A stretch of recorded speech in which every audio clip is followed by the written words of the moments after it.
বিড়াল রাস্তা কেটেছে জানলে আজও অনেকে ভয় পেয়ে ওঠে এবং জীবনে এর কি প্রভাব পড়তে চলেছে তা ভেবে আটকে ওঠে।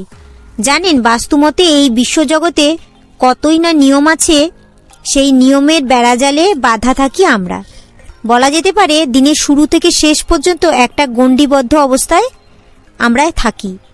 কোনোটা আবার ভালো, কোনোটা আবার মন্দ। কিছু সংস্কার আবার আমাদের ডিকশনারি থেকেও মুছে গেছে, আবার কোনোটা রয়ে গেছে। এর মধ্যে একটি হলো বিড়ালের রাস্তা কাটার কাহিনী।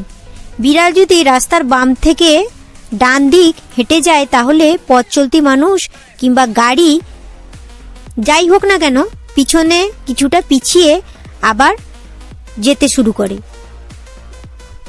জ্যোতিষ বিজ্ঞানীদের মতে বিড়াল যদি বাড়ির আসে তাহলে সে নেতিবাচক শক্তি বহন করে আনে, তাই বিড়ালকে বাড়িতে ঢুকতে দেওয়া মোটেই উচিত নয়।